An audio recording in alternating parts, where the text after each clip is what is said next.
Hello and welcome. I hope all of you are having a good time at the World Economic Forum in Davos. We're here to talk about South Asia and whether the governments, the countries, the people of South Asia can come together to find ways of building a common prosperity.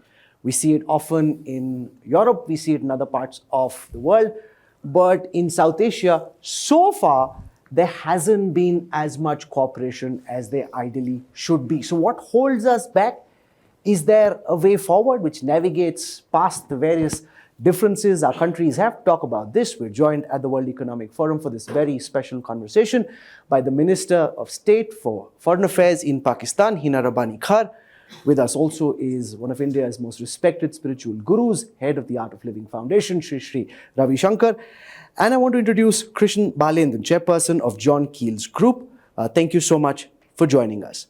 I want to start by asking the minister, if at all you believe it is possible for the governments of South Asia to come together and find ways of achieving a shared prosperity.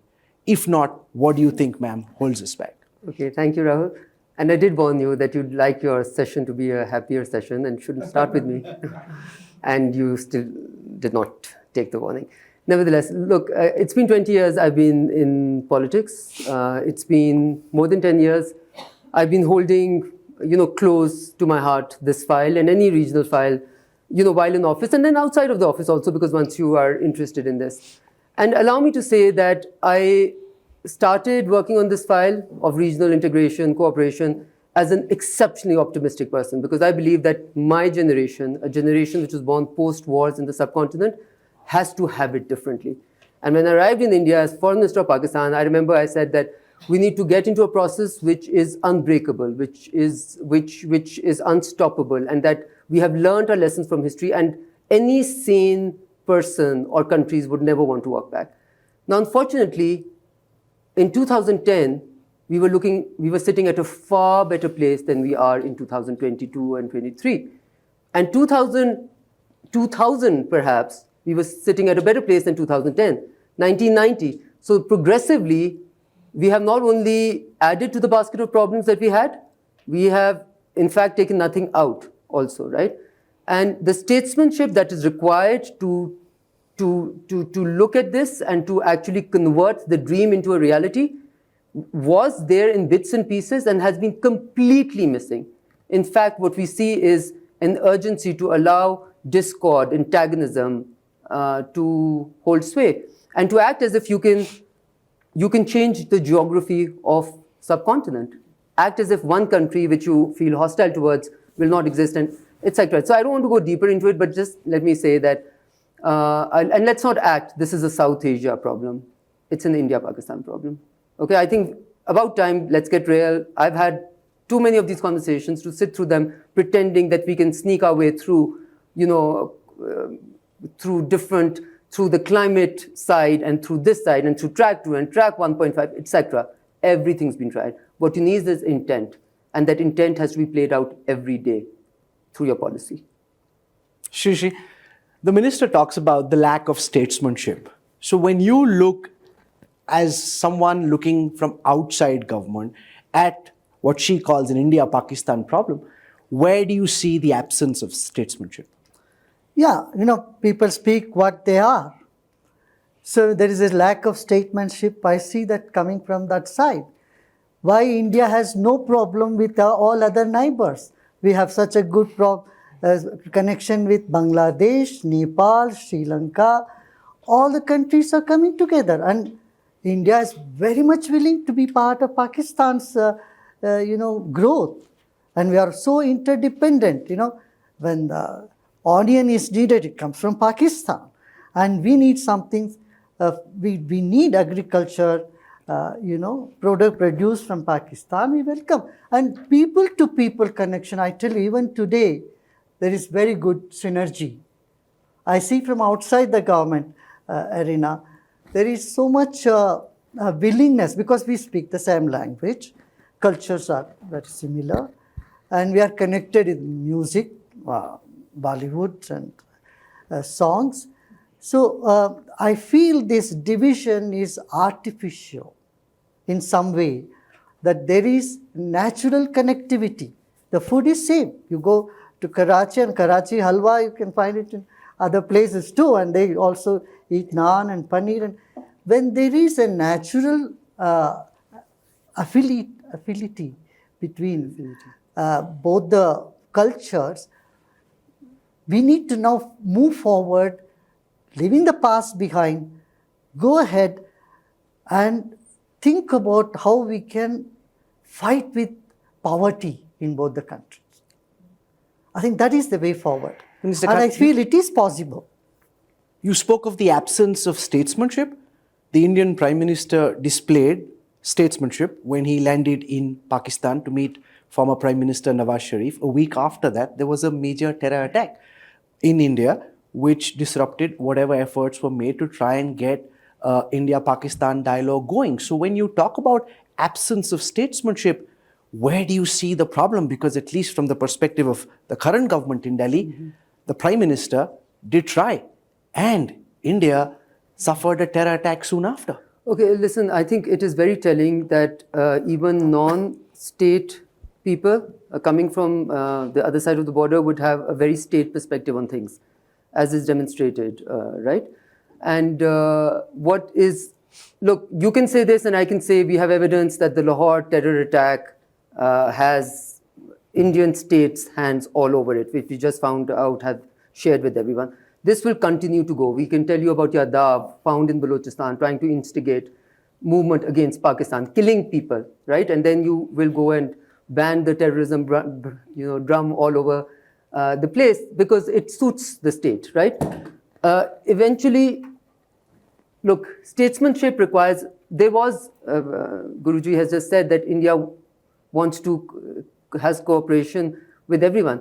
Do you remember the BIMSTEC project? Tell me where it is now, right? You can't deny geography. Why has SAARC not taken off? So there will be always efforts to try and deny geography. It will perhaps not take off. I continue to feel that at the same time, when in the two countries you have statesmen at the same time willing to build a legacy of peace and think beyond their election cycle, this can and will happen. Okay, but I am a realist enough to see that Indian fighter jets entered Pakistani territory because an election had to be won. Okay, I'm realist enough to see that after that, when cameras, international cameras were sent over there, they found nothing but trees where terrorist camps were supposed to be. So we can either choose to continue the same narrative of hostility and yes, we want peace. Of course, we have affinity. Of course, we have affiliation. Of course, we have tens and thousands of years of, common language, culture. All of that has always been true. And what have we done in the last 70 years, right? What I'm saying is, I'm not seeing a partner currently in the Prime Minister of India to take this project forward. What I'm saying is, I did see a partner in Manmohan Singh to take this forward. What I'm saying is, I did see a partner in Prime Minister Vajpayee to take this forward. Those are the realities. I can't deny realities. Prime Minister Modi may be very good for his country, may be very good for dividing the country into Hindus and anyone else. He might have done well for India. And on many other counts, he might have done. India is doing very well on many other counts. This is a count, to me, India is not doing very well. Krishna, you permit me to go to Shri because he has his hand up. That's a very serious charge. Correct. Because this is in response to a terror attack where India and Pakistan almost came to war, and she's alleging that this is in the hope of winning an election cycle. Listen, the world knows. The entire world knows where terrorism is sprouting. Where was Osama bin Laden? Where was all these other terrorists which have been causing problem in the world? Let's not deny this fact. When you want to shake hands, you must also see that terror is not promoted in some country. You see, that is our issue.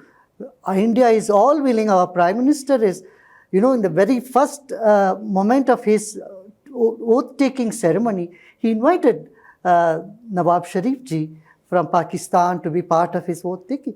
I mean, he has all willingness and he has exhibited, not once, many times, he has stretched his hand first whenever Pakistan was in floods and other earthquake and flood problem.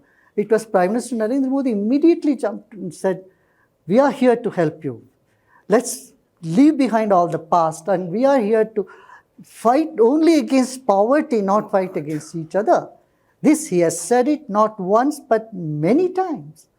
So these allegation that current Prime Minister is not willing to cooperate doesn't make any sense when he has stretched his hands to Bangladesh. He has given some lands to Bangladesh and made such great MOUs were signed with Bangladesh, developmental programs were done with Sri Lanka, with Nepal. I mean, India is all willing. I mean, it plays the role of a big brother, and as a big brother, they don't go into smaller things. They want the entire South Asia to prosper.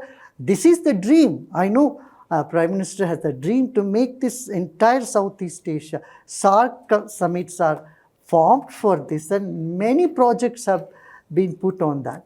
So you cannot say that Prime Minister would have done, this is not doing. I mean, this Prime Minister is really changed the whole scenario. I agree. Not just in the world, in India, but in the whole world.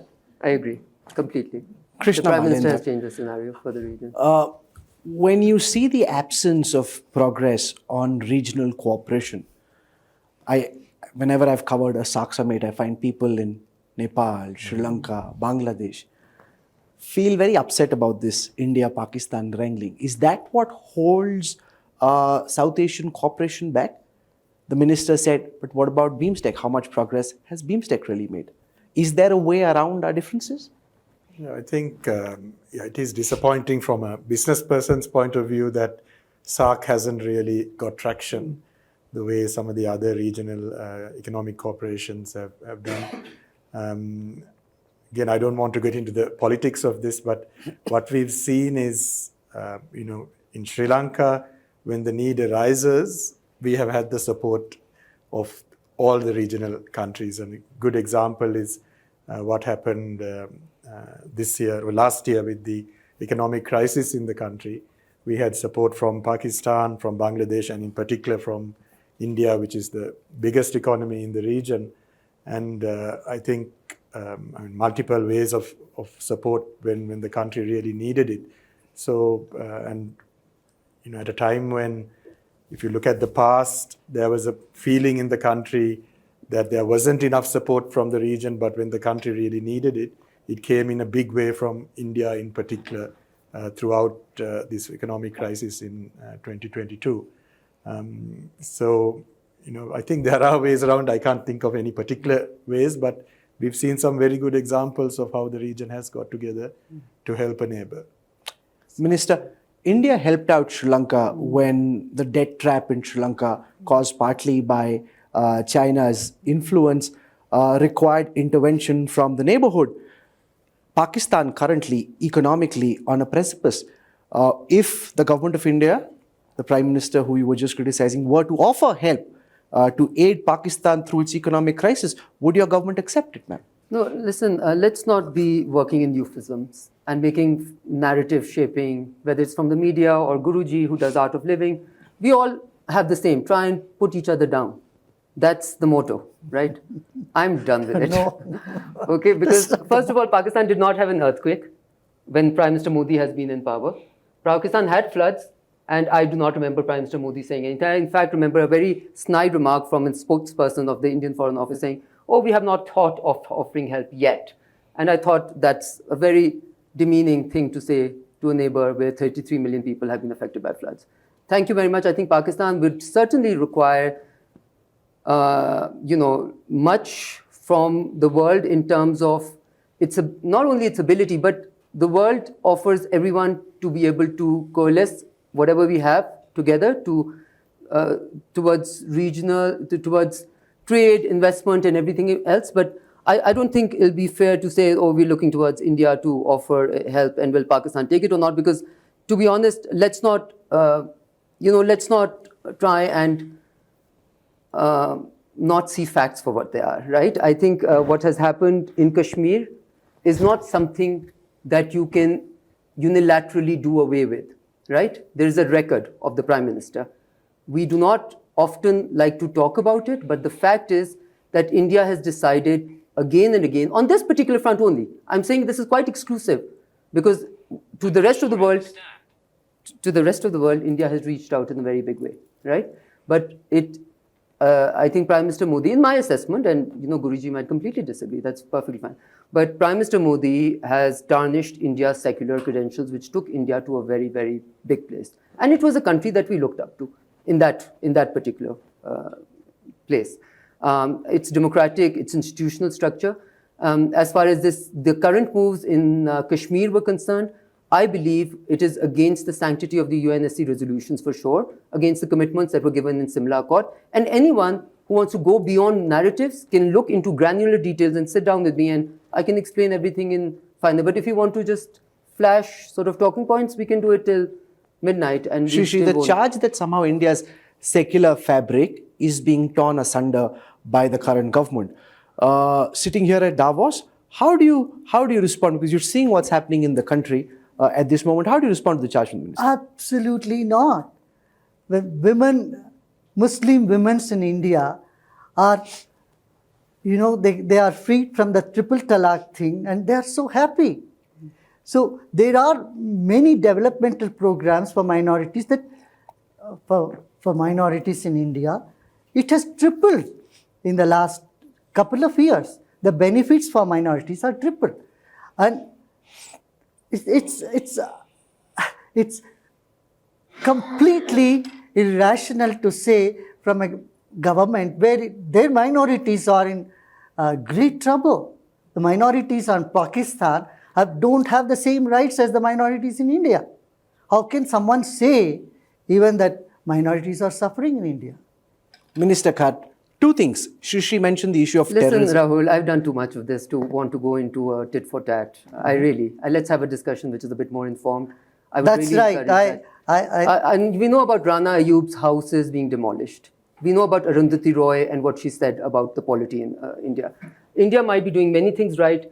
I don't think I would want to, let's talk about perhaps something in which, I'm not going for a tit for tat competition with Guruji over here, I'm sorry. Yeah, obviously, we don't want to get into it. But since you started, I had to conclude somewhere.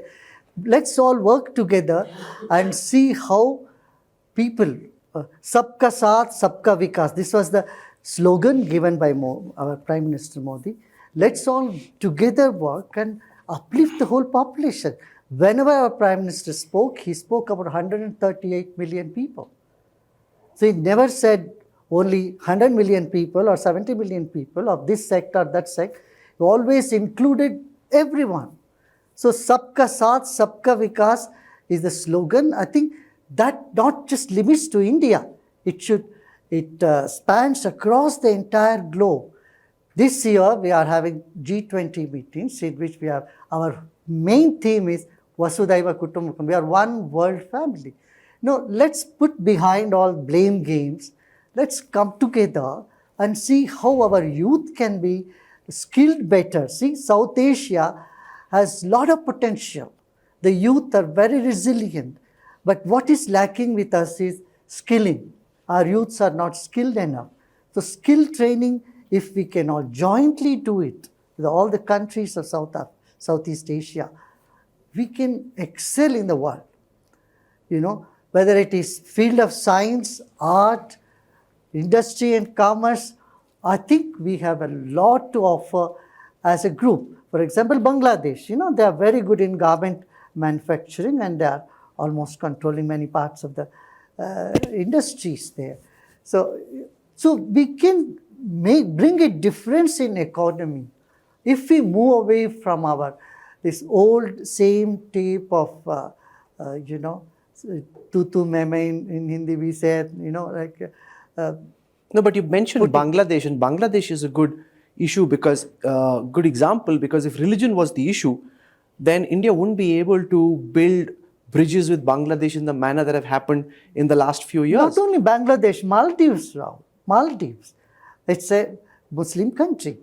And so it's not the religion. We have to go surpass the religious identity, but we have to see the entire continent as a big potential for economic growth. I think you're questioning a little bit all of our intelligence, Rahul, when you say try and equate what Bangladesh with what's happening within India opposed to Muslims. Did anyone try to claim that India does not want good relations with any Muslim countries? India has had very good relations. But Shrishi raised the under issue Prime of Minister terrorism, Modi. and you said you didn't want Can to I- discuss it. Because if you said that... Can I, if you allow me? Yes. With UAE, with the Kingdom of Saudi Arabia, we're talking about the internal discourse within India and the Prime Minister Modi making it clear through Citizenship Amendment Act, through what they did in Kashmir, that this country is going to play host to Hindus, and this is going to be a land for the Hindus where their interests are promoted and Muslims are subjugated. You see that coming through articles which have been written in the New York Times, in Time Magazine, everywhere else, and what you see is a lot of people within India talking about it and showing it. Madam, so you as have I said, I think I will really seriously have to probably excuse myself from a discussion which is going to be a bit on. What do you want to talk to me about terrorism? Can you speak to me about it? Tell me. What do you ask me a question and I will answer you. The question is this. Is there a possibility that some of the terror organizations that are run from Pakistan are actually acted against by the Pakistani government? For example, someone like a Dawood Ibrahim, a Hafiz Saeed, who continue to live inside Pakistan. If action were taken, there is a genuine Rahul, desire again, for peace in India if those terrorists weren't allowed to operate freely on Pakistani soil. I am all for informed discussions, but I am truly not for uninformed discussions. Do you know where Hafiz Saeed is? Is he roaming around freely? Has he been convicted and arrested? Yes, he has. Your talking points are a bit old, I'm afraid. Right? Can you pause for a second? Lahore, do you know about the Lahore bombing? Mm-hmm. Do you know that your country's hands were found all over the place and the cell was found within, organizations supported by RAW? Do you know about this person called Yadav, who's in Pakistani custody and is a declared RAW agent propagating violence and terrorism inside Pakistan, and then you go on the UNSC and want to drum the terrorism drum? Because you want to use this as a national, in some ways, I think India draws its identity from being against terrorism by propagating terrorism within the region. So to the outside world, against terrorism, within the region. Now, I'll This is the most ridiculous, this is the most ridiculous thing I have ever heard. As I said, see, you have not even seen what is CAA. And then you're commenting on CAA. CAA is that which says people, minorities who have lost their hope in their countries, when they come to India, we give them, we open our doors, we welcome them. That is what it is about, CAA about. It is nothing to do with the Muslims of India. This has been said so many times, so clearly by our Home Minister. The Indian Muslims don't have to worry about it at all. It doesn't concern them at all. It is only about those minorities who are in 30% in Bangladesh. Now they have become only 10%. And in Pakistan, we don't know how many 10% they were during 1947. Today, it's less than 1%. So when people come from Afghanistan, the Sikhs and others, we give them our citizenship. What is wrong in CAA? It has been drummed wrongly, and misinformation campaign has carried out about this, and that is the confusion that arose. But if you see it locally, as a person not from the government but from the spiritual and social sector, I see lots of Muslims are there, Christians are there, Sikhs are there, are living in such harmony, and people are progressing. Krishna Balendra, do you see a way out of the current fracture, or do you think for years to come, South Asia will be caught in this back and forth, which seems to be intractable? Well, it's gone on for so long, difficult to put a timeline. But I think the one way that we could find a way out is through economic cooperation. We've got over 1.5 billion people living in South Asia. You've seen manufacturing moving to South Asia with some of the issues around China. And I can't think of a better time to look at opportunities for economic cooperation through which we could possibly resolve some of the political issues. So maybe a starting point across the region would be for us to try to revive SAARC, but just focus on business. Do you think, Minister Khar, that is possible? For example, during the COVID pandemic, it seemed initially that there was a sense of regional cooperation because the virus knew no national boundaries. We're seeing Balendra suggest that if that could potentially be a way forward, pluck the low-hanging fruit and see if we can find a way forward. Or do you think that's just a businessman being idealistic? Look, Rahul, you know why I get a little bit, let's just say, pessimistic about this, or a bit, unable to see the same sort of language being rehashed and then reused and then again and again, is because we've been through many cycles, many times. Okay, and I remember the cycle of 2010, which I felt was unique. Why was it unique? Because for the first time since 1965, my government, the Pakistan People's Party government, got together without having a coalition of support anywhere and said that we are going to normalize trade relations with India, because that is how you begin. You have normal relations between two countries, and then you go step by step, go to Sir Creek, then you go to Siachen, and then you go to Kashmir. But anyone who believes that we should just start living as if nothing happened, not possible. We have to all move beyond the wounds, right? I think you would agree. Now, having done that, we started the entire process of normalizing trade with India, MFN status, etc., right? Now, it was all going in a reasonably decent manner. Now, why do I think that we can't start the same process today? Because India went and reneged on its own commitments to the Kashmiris, to Pakistan in Simla Agreement, to UNSC, to Nehru's words. I'm sure as an Indian national, you'd remember his words more than I. The words that he said to the Raja of Kashmir, where he said that I give you this commitment, or to the Kashmiri people, and if India is the state which is responsible, the moment you will say go out, we will go out. Do you remember those words? So there is, you build trust as a nation. You can't, narrative shaping is very, we can shape any narrative as we want. We can kill people and say we're all for peace. We can do Citizenship Amendment Act, where we make sure that Muslims of India do not get space to live and are not treated as first-rate citizens, and then say, oh no, this is all to give. So narrative, I'm not interested. I've spent too much time in politics and too much time in this region, and I feel too strongly about the need for this regional cooperation and normalization to waste my time in, saying, oh, we are all good brothers and love and peace and happiness. I want love, peace and happiness to happen. I want proof of that. You don't give me a proof when you do what you did in India, in Kashmir. You don't try and build trust. You are breaking trust. You do not do that when you send jets into my territory after 1971 for the first time. And by the way, for your information, the world did see, because a whole host of international journalists arrived at that place where India said terrorist camps were, and only saw 10 trees, and we called that environmental terrorism. So let's get real, for heaven's sake. Everything is possible, Rahul, to you. Everything is possible. But we have to just get out of this language. We have to get out of wanting to... And see, I we are would going really in tangents now. the Guruji to talk about the subject that he is an expert on, and tell us how can we That's actually, we are going in meditative tangents. peace. We are going in love to hear from tangents, you, I but said. on politics, That's really. exactly, I would like it to just come out of the politics now. Let's see how we please, now can teach me develop. meditation. I would love to know. Absolutely, that is absolutely essential. See, that's where we can see that younger generation today are looking forward to work together, and how we can improve the economy, how we can improve in skill development training programs. How can there be more exchange of IT, for example, and technology, and we can achieve a lot. I see the youth of South Asia as very resilient. We have done many youth leadership training programs in Sri Lanka, in Bangladesh, also in Pakistan we used to do several years back.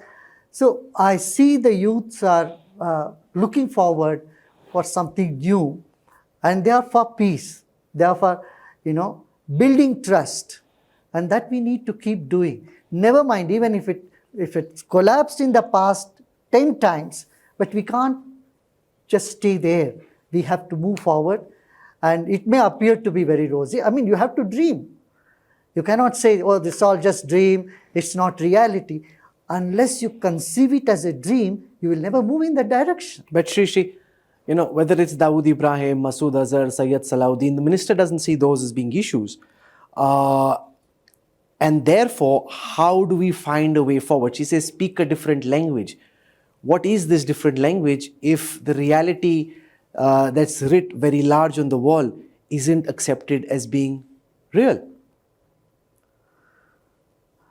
That minister will have to answer that question. She has to say, she has to ponder on that. She has to see what is that each one of us have to improve on. What the leaders have to stand up and say. Because what we're seeing, Minister, now, for example, in Pakistan, if I were to shift focus just for a moment to the Western neighborhood, the Tehreek-e-Taliban Pakistan is creating troubles for your government. And the Afghan Taliban government has said that they would not be okay with the Pakistani army staging any operation. So the same concerns that India has vis-a-vis terrorists harbored in Pakistan, the Pakistani state and the Pakistani army seem to have the same problems with terrorists being harbored in Afghanistan. So this is not just an India-Pakistan problem. Absolutely. This is a problem. And Taliban thinks of their terrorists in quite the same vocabulary as you think of terrorists who are operating against India. Look, I think every situation is far more complex than it can be put into two sentences. But I can say we have concerns on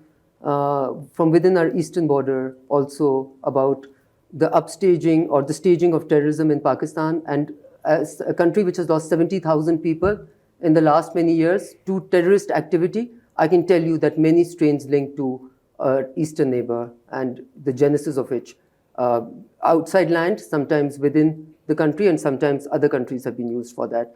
I recently, weeks before coming here, the Lahore attack, we found evidence which has been shared with everyone about RAW having propagated that particular attack, right? As I said, Rahul, I think what I'm saying is simple. Pakistan has learned many lessons from the past. Okay, Pakistan is now on a trajectory which is towards progress and development on that particular count. Pakistan is moving towards a progressive Pakistan. Unfortunately, and I say this with a heavy heart, because you are my neighbor. If I feel that as a polity it's taking the wrong direction, it will come to burn my house also. Unfortunately, I feel what is happening in India is that a country which was living on secular credentials and had immensely benefited from it, coexistence of all religions, and have immensely benefited from it, is now making sure that this country is only habitable for a certain religious people only. Okay? That's not true. You see, you can say that, but you know Rana Ayub? She's just one character. Okay, she's just one character. So there are so many people who don't like your government. That freedom, freedom, rights of freedom, group in the US has put India as a very... But if I may finish, no, but the Guruji made an important point. Look at the state of minorities in your country, which you refuse to answer, Rahul, this Minister. is the difference. When you say this to me, I say, my country is committed to improving the fate of those minorities, and we do laws every day to make sure that the minorities' lives... Look at the percentage of minorities... Please listen, will be improved. In your country, you do legislation to make sure that their lives get worse. I am not at all saying that we are wonderful on that count and we have no problems and we don't need to. We have serious problems on that count. But the government and the people, and the government at least, is committed to dealing with those problems.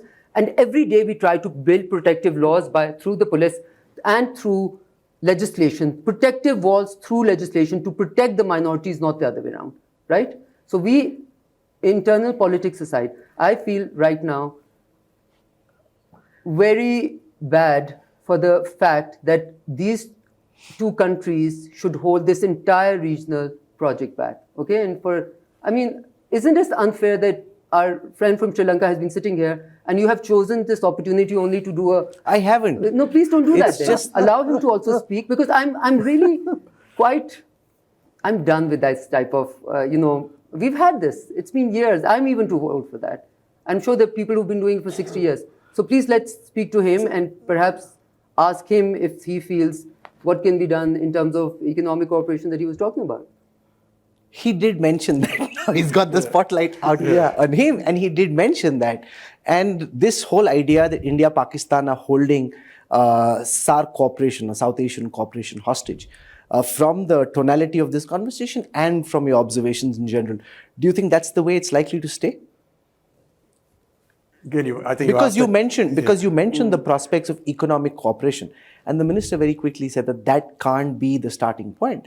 Pakistan says that Kashmir should be the starting point. I'm sorry, Rahul. India's, You can't. No. Please don't. I don't want to take his time. I did not say that at all. I No, said the she has reason he did. contradicted herself many times. How She is said that? we should leave behind all the past and we should move ahead to the future, and she has said it. Okay, And why before don't the that, two she of has you have a contradicted. conversation? I think you should speak to each other. I think she intends very good. She says now we all have to move forward, and we have learned a lot of lessons that she has said, admitted, and we should leave behind that. Now we should move ahead, and it's very obvious for the whole world that there is something that needs to be done, especially with the younger generation. We can't rewrite the history. History is already there. Now, learning lessons and moving ahead and seeing the whole world as Vasudhaiva Kutumbakam, one world family, one humanity, and one progress for all. That's what we need to do. Okay, in I'm going to one also spirit. throw this open to the audience for questions. If you have a question, please feel free to pipe in, and then we're happy to take that question from you. So if somebody has a question, just put your hand up and we'll take the question. Can I start with the gentleman over here? Would you bring a mic up, and then we can get a question out? This gentleman here? Can I just speak like that? You have a mic? Please go ahead. Hi.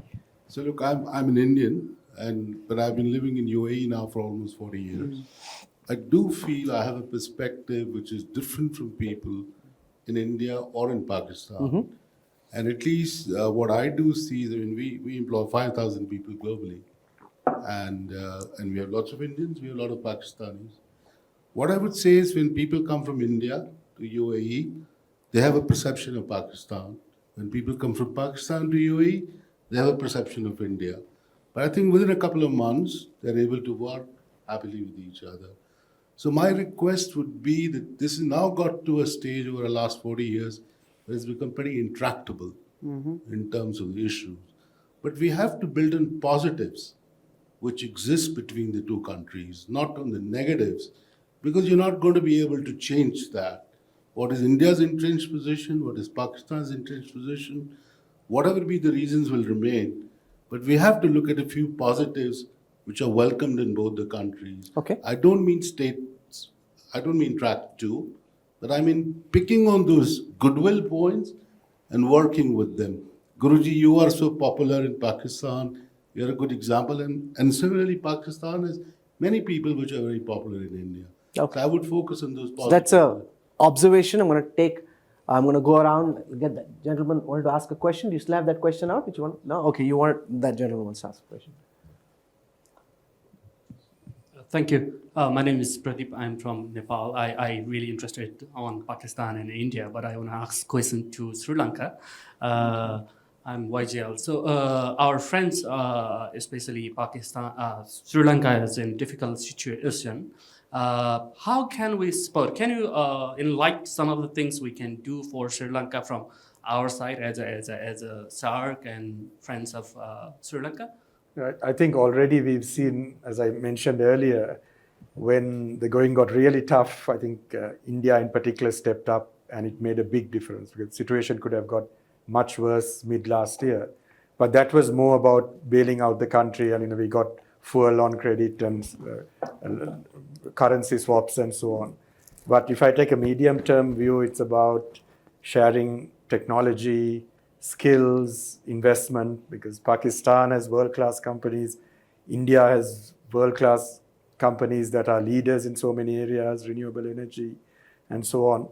So I think, we are coming out of the crisis. There's help from all the multilaterals.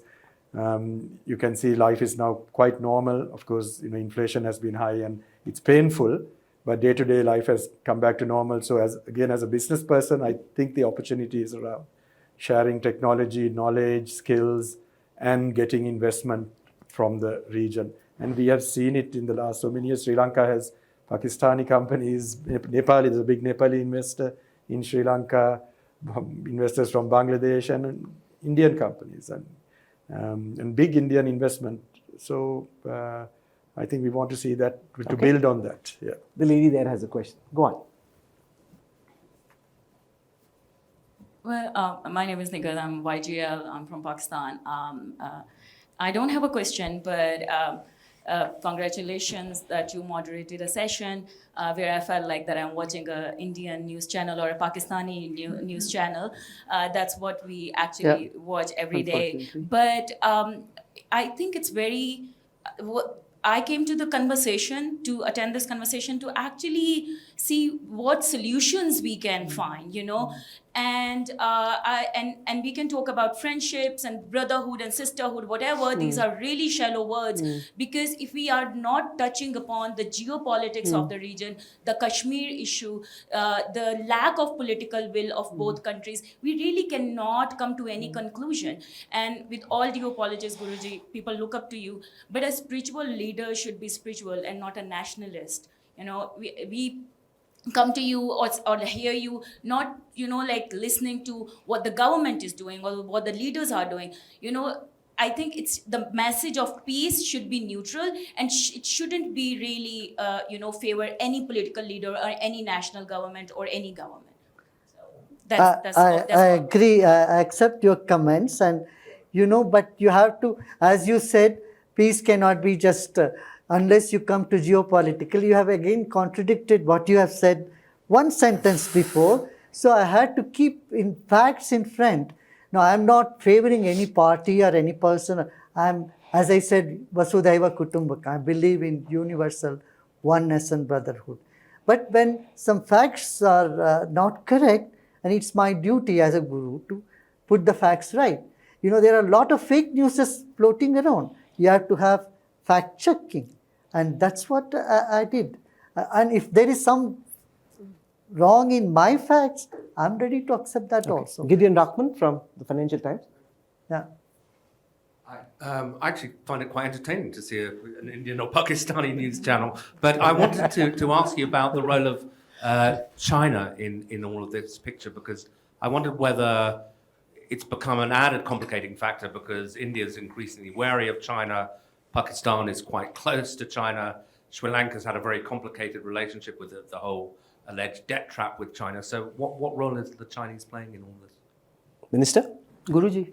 I think it's best you answer the question. I think Guruji would be more of an No, authority. you speak, you know more. Okay, so basically, I think you're absolutely right. I think that's a complexity, and I would hope, that's why, allow me to say before I say that, I am intent never to attend a session like this again. I do not go to talk shows in Pakistan. I don't take phones from Indian callers because I find it a waste of my time to be in a, you did this, we did this. Either we talk about structurally about things that can happen. I was not contradicting myself. So I was telling you in 2010, why were we the ones who said we would normalize trade? Because India was living by its commitments that it had made internationally, some of them at least, that it had made in Simla. But when you go and you reverse everything that you have committed to the people of Kashmir, to Pakistan and to UNSC and say, yes, we have done broad light murder, but don't, let's move on. Yes, we killed someone, but move on. It doesn't happen like that. Then you have to reverse back and make some amends. And I'm not point scoring over here. I'm just stating facts as I see them as a realist. In order to move forward, some backward movement would be required. And then if you open that door, you will find everybody and their godfathers in Pakistan running right into it, crashing it open. And I mean it. I know enough of my own country. I think this is not with the question. The question was on China. I was just clarifying because I was told that I had contradicted myself by making two different, because I was talking about that in 2010 and this now. And now... Debt from China? No, not only debt from China, the role of China. I think that was what the question was. I think you're absolutely right for that to be perceived. Look, from where we sit, and I think I can speak of it for more or less the entire region barring India, China is generally seen by many countries in the Middle East who we talk deeply with, and many countries in our part of the world, as a source or a pillar of stability rather than chaos. I think this, when you do deep conversations with people who are in power in the region largely, barring India, as I said, is seen to be a pillar, a force of stability rather than chaos or instability. Now, it is viewed by the West right now in a very, very different light, clearly. Okay? And because of that, since 2010, you've had a proliferation of Indo-Pacific strategies, containment of China is now a key objective, which is really there right in the center in many, many countries' policies. Okay, now attached to that, what has happened with Russia and Ukraine, it becomes even a more complex situation. However, within all of that Indo-Pacific strategy, there's another problem, there's another issue. India is a net security provider within that containment of China pile, right? Or, story. Now that obviously for any country which feels threatened and has gone into wars with, has been subject to wars by that country, feels very threatened by that. So yes, that might be part of the, it might complicate things further, but I tell you, I will perhaps end by saying this clearly and categorically and repeating, at the cost of repeating myself, that we truly, truly believe that if in both countries you have statesmen at the same time who are willing to build a legacy of peace at the same time and not win an election cycle only, this is not an intractable problem as Stephen Cohen called it. It is not a conundrum that cannot be. It has been allowed to grow and propagate, and this narrative feeding has been done into the souls of our people and into our children. And when we had a chance, when we thought that we had a peaceful, a person that we could deal with on the other side who wanted peace, we made it, I will share this with you. In the Foreign Office, we made it a rule that no brief will carry an anti-India story, that no Prime Minister's comments and no Foreign Minister's comments. Do I say this today in the Foreign Office? No, I don't, because I think India has not given us the comfort that would be required to think that we can actually move we're at the forward. fag end of this conversation at the World Economic Forum. Guruji has his hand up, wants to make a final observation, then we'll try and get a quick comment each and we'll wrap. See, we need to move forward. And the way forward is to unite people, not just go on notching into the past wounds and flaring it up and justifying things of the past. I think now is the time to think and plan what we can do further, what we can achieve in the next 10 years, where we want to take our population, how we can improve bilateral trade, cultural exchange, cooperation in many different areas. These are the things that I thought that was the topic of this session. That's why I agreed to come. And I'm not interested in talking about, the politics of it. But beyond politics, the world exists. We must know that. And there is economy, there is cultural exchange. Okay. These are things that we need to go That ahead. is sagely advice. I'm told by the organizers that we're out of time on this conversation. Conversation on South Asia is always highly complex, and I think all of you sitting here watching on video would have had a good sense of why South Asia is a difficult conversation to have, and the differences came out very stark in the open. Hopefully, we can find ways of going forward. What that path is, we don't quite know just at this moment, but that's an opportunity then to set up another conversation. Krishna, thank you very much for joining us. Shishi, thank you. Minister Kar, thank you very much Thank you. for having been a part of this conversation.